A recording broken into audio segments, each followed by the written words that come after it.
నమస్తే.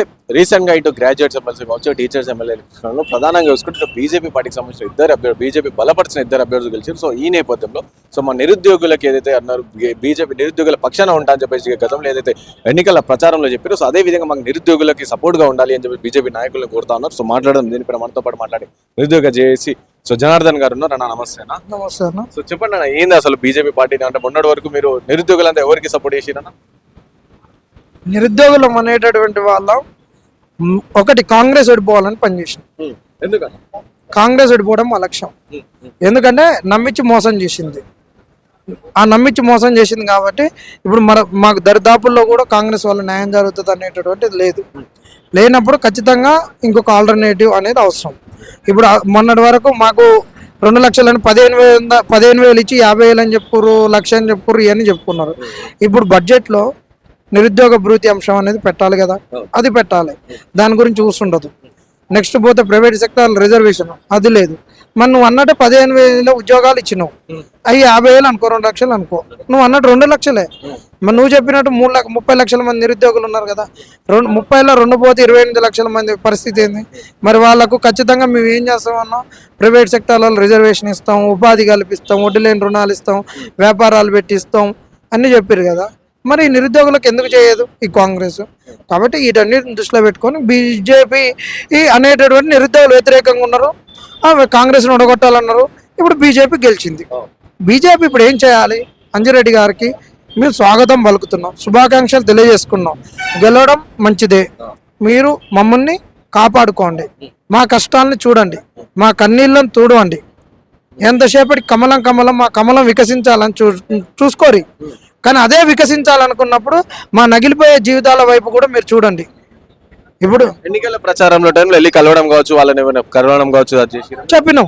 అంజిరెడ్డి గారు అక్కడ ఉన్నప్పుడు కలిసినాం, చెప్పినాం. ప్రచారంలో ఉన్నప్పుడు ప్రతి అభ్యర్థికి చెప్పినాం, మా గోడు ఇది, మా బాధ ఇది, 29 జీవో ఇట్లా ఉన్నది అని చెప్పినాం. అందరికీ చెప్పినాం. కాంగ్రెస్ వాళ్ళని మాత్రం కలవలేదు. ప్రతి అందరినీ కలిసినాం, చెప్పినాం. ఇప్పుడు అంజిరెడ్డి గారు ఒకటే చేయాల్సింది. ఆయన ఏం చేయాలంటే, ఇప్పుడు మాకున్నటువంటి సమస్యలు ఈడబ్ల్యూఎస్ మీద కేసు వేయాలి, 29 జీవో మీద మాట్లాడాలి, 29 జీవోకి లీగల్ ఫైట్కి ఇంకా సపోర్ట్ చేయాలి, 46 జీవో రద్దుకు కోర్టులో సపోర్ట్ చేయాలి. వాళ్ళ లీగల్గా చాలా స్ట్రాంగ్ కదా బీజేపీ వాళ్ళు. ఢిల్లీలో ఎందుకు మాకు సపోర్ట్ చేయట్లేరు? లీగల్గా ఎందుకు సపోర్ట్ చేయట్లేరు వీళ్ళు? అసలు మతలబ్ ఏంది? ఈరోజు బీజేపీ పార్టీ ఒక అగ్రవర్ణ కుల పార్టీ, అగ్రవర్ణ కుల నాయకులు ఎక్కువ ఉంటారు అని చెప్పేసి ఒక ప్రధానంగా ఉన్నప్పుడు, సో జీవో 29 పైన వాళ్ళు ఫైట్ చేస్తారని చెప్పేసి ఆ అంజిరెడ్డి ఎవరైతే గెలిచారు, సో అతను ఫైట్ చేస్తారని ఎట్లా అనుకుంటారు? ఇప్పుడు అన్నిటిలలో అన్ని కులాల వాళ్ళు ఉంటారు, అన్ని మతాల వాళ్ళు ఉంటారు. ఇప్పుడు బీజేపీ వాళ్ళు లేస్తే ఇప్పుడు ఏమని చెప్పుకుంటారు? వాళ్ళే చెప్పుకుంటారు కదా, మోడీ మా బీసీ ప్రధానమంత్రి అన్నారు. ఇక్కడ బీసీ మొన్నటి వరకు ఎవరు బండి సంజయ్ కదా, ఆ బీసీ ఉన్నప్పుడు అధ్యక్షుడిగా ఉన్నప్పుడే బీజేపీ లేచింది అంటున్నారు కదా. ఒకవైపు ఎట్లుందంటే తెలంగాణలో వాస్తవాలు ఇవి. ఎస్సీలకు బీఎస్పీ పార్టీ అని, రెడ్లకు కాంగ్రెస్ అని, వెలమలకు బీఆర్ఎస్ అని, బీసీలకు ఏది లేదు, బీసీలము బీజేపీని కాపాడుకోవాలని బండి సంజయ్ ఉన్నప్పుడు ఉన్నది. అన్ని పార్టీలలో అందరూ ఉంటారు. నీ పార్టీలు ఏదైనా ఉండొచ్చు, కానీ నీ పని ఎవరికి? నీకు వేసినటువంటి ప్రజలకు చేయడం. నీ అల్టిమేట్గా నువ్వు చేయాల్సింది ఏంది? రాజ్యాంగం విలువలను పెంపొందించడం, రాజ్యాంగాన్ని అమలుపరచడం. కానీ ఇప్పుడు మేము కోరేటటువంటి గొంతమ్మ కోరికలు కాదు, ఇండివిజువల్గా మాకు పదవులు ఇవ్వమనట్లేదు. రాజ్యాంగ విలువలకు, మూల సూత్రాలకు విరుద్ధంగా ఉన్నటువంటి ఏ అయితే జీవోలు ఉన్నాయో, ఏ అయితే చట్టాలు ఉన్నాయో వాటి రద్దు గురించి నువ్వు కొట్లాడమంటున్నావు. అవి నువ్వు చేయాలంటున్నావు. ఏదైతే రాజ్యాంగంలో కల్పించినటువంటి టీపీఎస్పీలో మాకు ఉపాధి గురించి ఉన్నదో ఆ ఉపాధి కల్పనలో నువ్వు ముందుండవంటున్నావు. ప్రభుత్వం వాటి వైపు చర్య తీసుకోవాలంటున్నావు. ప్రభుత్వం అంటే చర్య తీసుకోకుండా నమ్మించి మోసం చేసింది కాబట్టి ఒక బలమైనటువంటి ప్రతిపక్షంగా నీకు ఇవాళ అవకాశం ఇచ్చినాం. ఇవాళ ప్రప్రభుత్వానికంటే కూడా ప్రతిపక్షానికి విలువ ఎక్కువ. ఇవాళ ప్రతిపక్షాన్ని నువ్వు కొట్లాడితేనే అధికార పక్షం వైపుకు రాగలుగుతావు. ప్రతిపక్షం ఎప్పుడు దోచుకోవడానికి చూస్తుంది. అధికార పక్షం దోచుకోవాలని చూస్తే ప్రతిపక్షం దానికి కట్టడి చేయడానికి చూస్తుంది. కాబట్టి అధికార పక్షం కన్నా కూడా ఎప్పుడైనా గురుతర బాధ్యత ప్రతిపక్షం పైనే ఉంటుంది. మరి ప్రతిపక్షంగా గెలిచిన అంజిరెడ్డి ఎవరైతే సో అతని పైన నమ్మకం ఉందంటే, చేస్తాను నమ్మకం ఉంది, ఒకవేళ సరే చేస్తా అని చెప్పి టైం తీసుకొని చేయకపోతే అప్పుడు ఎట్లుంటుంది? కాదు, ఆయన వచ్చిందే ఇప్పుడు కదా, ఇప్పుడే కాబట్టి ఆయనకు విన్నవించుకుంటున్నాం. ఇప్పుడు కూడా మేము ఎందుకు చెప్తున్నాం అంటే, తీన్మార్ మల్లన్న మోసం చేసింది కాబట్టి ఆ విధంగా అంజిరెడ్డి గారు రాజకీయాలు మీరే అన్నారు కదా బీజేపీ ఇట్లా ఎస్పీలు ఇదని చెప్తున్నారని చెప్పేసి. కాబట్టి వాళ్ళకు ఉన్నటువంటి రాజకీయ ఈక్వేషన్లలో నార్త్ తెలంగాణ మేము బలపడ్డమనో అదనో వాళ్ళు నెక్స్ట్ ఎమ్మెల్యేల గురించో అధికారం గురించో వాళ్ళు చేసుకునేటటువంటి దాంట్లో నువ్వు నిమగ్నం అయిపోయి మమ్మల్ని వదిలిపెట్టొద్దని చెప్తున్నాం.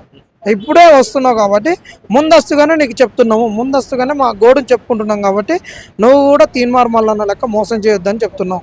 తీన్మార్ మల్లన్న పూటకొక వాదం, పూటకొక సిద్ధాంతము, బీసీ వాదం అని చెప్పి ఈడబ్ల్యూఎస్ మీద కేసు వేయకపోవడము, బీసీ వాదం అని చెప్పి ఎస్సీ ఎస్టీలు నష్టపోతున్న 29 జియో గురించి మాట్లాడకపోవడము, కేసు వేయకపోవడం ఇవన్నీ చేసిండు. అంటే మాట్లాడి మార్నింగ్ లైవ్ లో 3/29 రద్దు చేయాలి మాట్లాడతాడు మళ్ళీ మాట్లాడతాడు. నేను రోజు మాట్లాడట్లేను, నువ్వు మాట్లాడట్లేవా? నువ్వు ఇది అయిపోగా అయ్యో అన్న మరి పాపం మీకు ఎవరు సాయం చేయట్లేరు, ఇది మీరు నష్టపోతారు అంటున్నాం కదా. కావాల్సింది అది కాదు కదా, లిప్ సర్వీస్ సింపతి కాదు కదా. నువ్వు ఏడ కొట్లాడాలన్నా ఆడ కొట్లాడాలి.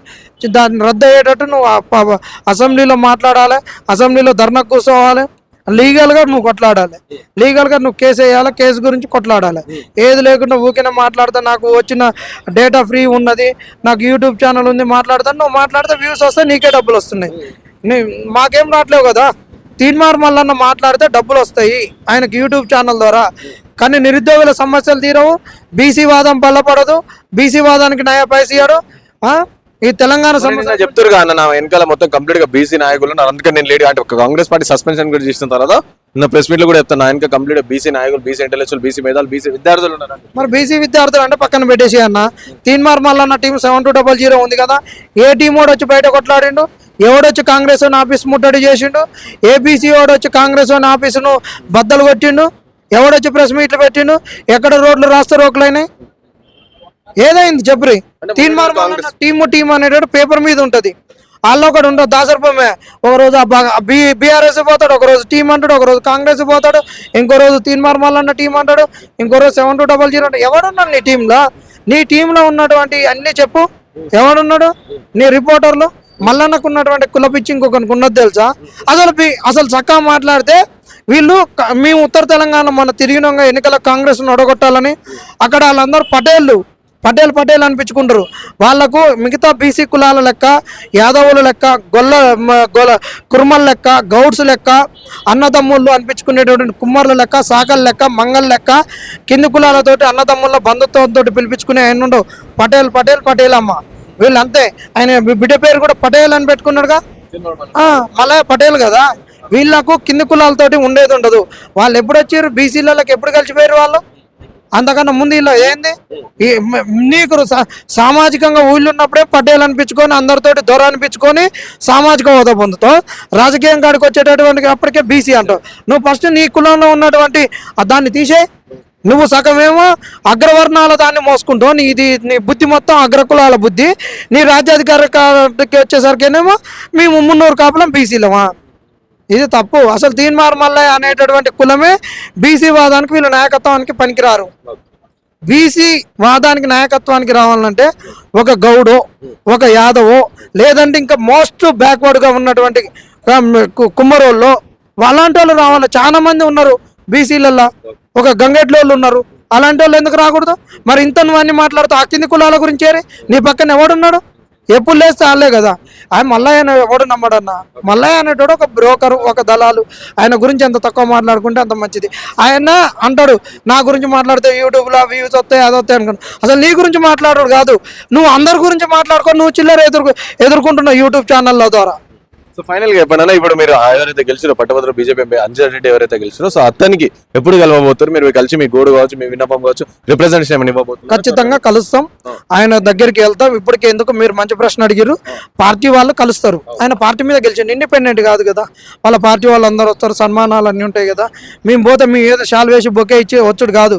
ఒక 2-3 గంటలు కూర్చొని అంజిరెడ్డికి మా బాధ ఏంది, మా గోస ఏంది, మా సమస్యలు ఏంది, నువ్వేం చేయాలా, ఎట్లా చేయాలని చెప్తాం. కాంగ్రెస్ చుట్టూ తిరిగినట్టు కూడా వీళ్ళకి కూడా తిరిగి అన్ని చెప్తాం. మాకు కావాల్సిన సమస్య పరిష్కారము. మీకు ఎవడన్నా ఎమ్మెల్యే చచ్చిపోతే బై ఎలక్షన్లు వస్తే మీరు గెలుస్తారని మీరు సంబరపడతారు. మాకు నిరుద్యోగులకు ఏంది, మాకు ఓట్లు, మాకు మీకైతే ఓట్లు వస్తే ఎట్లా మీకు బాధ ఉంటుందో మాకు కూడా నోటిఫికేషన్ రావాలని, లిటిగేషన్ లేని నోటిఫికేషన్ రావాలని, వచ్చిన నోటిఫికేషన్లో ఎక్కువ ఉద్యోగాలు ఉండాలని మా బాధ ఉంటుంది. లైబ్రరీలు మంచిగా ఉండాలని, అశోక్ నగర్లో మేము ఉండొద్దని, మా కోరిక. అంజిరెడ్డి గారికి కూడా చెప్తున్నా, అశోక్ నగర్లో లైబ్రరీలు ఉండొద్దు, స్టడీ హాల్లన్నీ మూతపడాలి, హాస్టళ్ళు మూతపడాలి, డిస్టిక్లలో లైబ్రరీలు తెరవాలి, ప్రతి నియోజకవర్గం లైబ్రరీలు పునరుద్ధరించేయాలి. ఇది ఏదైతే ప్రభుత్వం 1600 కోట్ల లైబ్రరీకి ఫండ్కు ఉన్నదో, డ్యూ ఉందో 1600 కోట్లు లైబ్రరీ సంస్థకు ఇవ్వాలి. ఆ ఇచ్చిన డబ్బుల నుంచి ప్రతి నియోజకవర్గంలో లైబ్రరీని బలోపేతం చేసి మధ్యాహ్నం భోజనం రావాలి, ఏసీలు పెట్టాలి. ఇక్కడనైతే ఏ విధంగా స్టడీ హాల్ ఉంటే అక్కడ కూడా కాంపిటేటివ్కు స్టడీ హాల్స్ ఓపెన్ చేయాలి. ఇది అంజిరెడ్డి గారు చేయాల్సినటువంటి ప్రథమ కర్తవ్యం. ఇక్కడ వచ్చేసి హాస్టళ్ళలో తినుకుంటుంటే ఈ హాస్టల్ వైపు ఎవడు రావట్లేదు. అంజిరెడ్డి గారికి ఒకటే చేస్తున్నాం, సవాల్ ఇస్తున్నాం. అశోక్ నగర్కి అంజిరెడ్డి రావాలి. అశోక్ నగర్లో 2 రోజులు అంజిరెడ్డి గారు అన్ని స్టడీ హాల్, అన్ని హాస్టల్ పాదయాత్ర చేసి తెలుసుకోవాలి. అశోక్ నగర్లో ఉన్న హాస్టల్ మూతపడాలి, స్టడీ హాల్ మూతపడాలి. జిల్లాలలో study hall, government study hall ఏర్పాటు కావాలి. కోచింగ్ సెంటర్లు కూడా ఇక్కడ ఏదైతే CSAT ద్వారా నాణ్యమైనటువంటి కోచింగ్ ఉండాలి. అక్కడ కూడా నువ్వు డిస్టిక్లలో ఒక స్క్రీన్ ఏర్పాటు చేసి, ఒక ప్రొజెక్టర్ని పెట్టేసి ఒక కోచింగ్ హాల్ను ఏర్పాటు చేయాలి. వాళ్ళ కోచింగ్ విన్నాక వాడు వెళ్ళి లైబ్రరీలలో చదువుకోవాలి. మధ్యాహ్నం భోజనానికి అక్కడ ప్రభుత్వం ఏర్పాటు చేయాలి. అశోక్ నగర్ ఎందుకు? ఇవాళ టెక్నాలజీ వచ్చింది, ఏ వచ్చింది, ఎక్కడి నుంచి ఎన్నో జరిగిపోతున్నప్పుడు ఇంకా అశోక్ నగర్కి ఎందుకు రావాలి? అశోక్ నగర్లో ఒక్కొక్కడు కోట్లకు పడగలు ఎత్తుతున్నారు, ఎవరు పట్టించుకోడు. వీళ్ళందరికీ అంటారు, కాంగ్రెస్ వాడు అన్నాడు కదా, అశోక్ నగర్లో ఉద్యమాలు అనేటటువంటివి కోచింగ్ సెంటర్లు చేస్తున్నాయి, 1000 కోట్ల దందా జరుగుతుందని. ఆ దందాన్ని వారి కట్టాలి అంజిరెడ్డి గారు అని చెప్తున్నాము. అశోక్ నగర్లో జరిగే దందాన్ని అంజిరెడ్డి ఫస్ట్ అడ్డుకోవాలి. Thank you. సో విన్నారు కదా, ఇది జనార్దన్ గారు చెప్తున్న పరిస్థితి. సో ప్రధానంగా అంజిరెడ్డి ఎవరైతే గ్రాడ్యుయేట్స్ పైన గెలిచారో, గ్రాడ్యుయేట్స్ ఓట్లు వేసుకొని గెలిచారో, సో తను ఫస్ట్గా చేయాల్సిన పని ఏంటంటే అశోక్ నగర్ లేదా కోచింగ్ సెంటర్ డబ్బులు కట్టి చదువుతాను ఈ బంద్ చేసి మీరు అయితే గ్రాడ్యుయేట్స్కి చెప్పిన హామీలు కావచ్చు, మీరు చెప్పిన గ్రాడ్యుయేట్స్ ఓట్స్ వేసే గెలిచారు కాబట్టి సో మీ జిల్లాల వారికి కూడా కంప్లీట్గా కూడా కోచింగ్ సెంటర్స్ ఏర్పాటు చేయాలని చెప్పేసి అందుకు చెప్తున్న పరిస్థితి. అండ్ అలాగే త్వరలోనే వచ్చి కలుస్తాం మిమ్మల్ని, మేము కలిసినప్పుడు మా గోడు మా బాధ అన్ని కూడా చెప్తాం. సో దానికి సొల్యూషన్ కూడా ఇవ్వాలి అని చెప్పేసి తను చెప్తాను. ఇంకో తీర్మానం వల్ల కావాలి. సో దానికి కేవలం రాజకీయం కోసమే అందరినీ వాడుకుంటారు అని చెప్పేసి జనార్దన్ చెప్తున్న పరిస్థితి. కెమెరా పర్సన్ సాయితో రాణా ప్రధాన్ మా ఇంటి ఫ్రమ్ హైదరాబాద్.